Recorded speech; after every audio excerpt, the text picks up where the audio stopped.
are you? Happy Monday. Oh, wow. You guys, I realized that we are literally at the halfway mark of this month. And at the end of this month, we will be at the halfway mark of this year, which kind of, I don't know, I had mixed feelings about that because it feels like not that long ago that we all came into 2020 with so much hope, so much excitement. This is going to be my year. This is going to be my decade. This is going to be amazing. And then it feels like we got hit by a train. And it's been hard. I think it's been hard to stay focused. At least for me, it's been hard to stay focused. It's been hard to stay upbeat. It's been hard to stay motivated and inspired for all of those things that I said I was going to do at the beginning of the year. And I realize as well, one of the things that I often talk about is the fact that so much that our life, we create our life with our thoughts. For those of you who are Christian, you know that Proverbs 4:23 tells you that be careful how you think, your life is shaped by your thoughts. And I found myself though recently just, kind of being consumed by negative emotions, negative thoughts with everything that's going on in the world. And I read something which literally made me stop in my tracks. Like I was on Instagram and I read a poem. There's this incredible poet. Her name is Rupi Kaur. And she wrote this. This was on March 31st.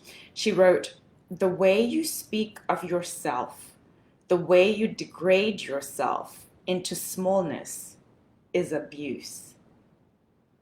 And it literally made me stop and think that here I am.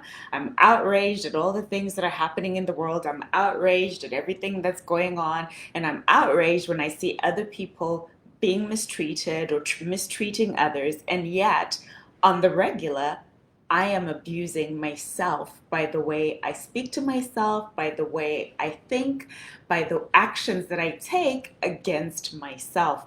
And so that really inspired me to go back to a book that I'd love to share with you.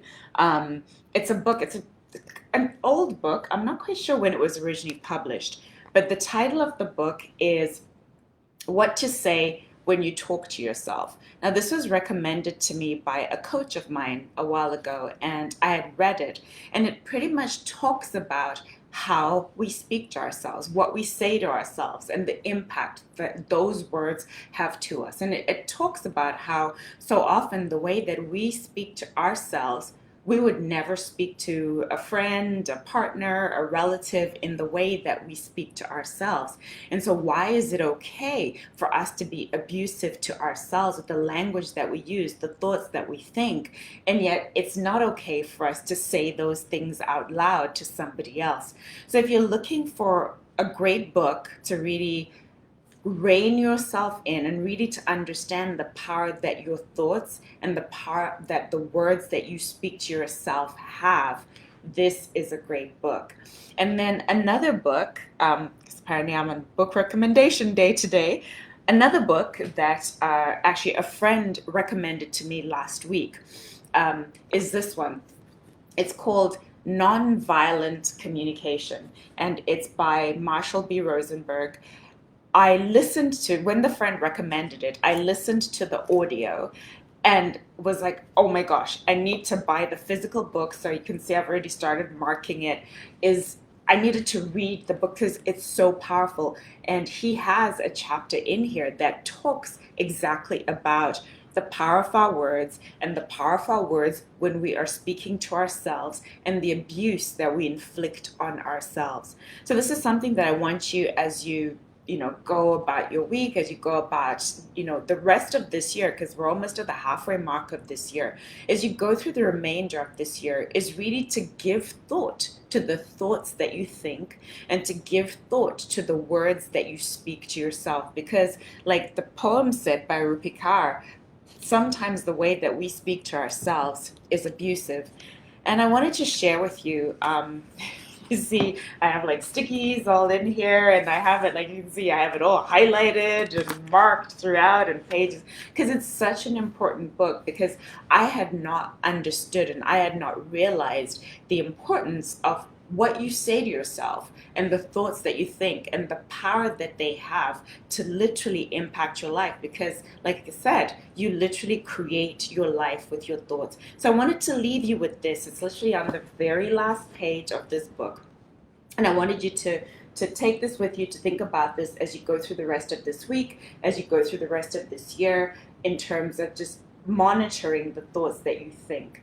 And this book is called What to Say When You Talk to Yourself. It's by Shad Helmstetter. And he says, talk to yourself, learn the words, the right words, and use them. Talk to yourself in a way that is kind, loving, caring, strong, demanding, and determined. Talk to yourself in the right way every day.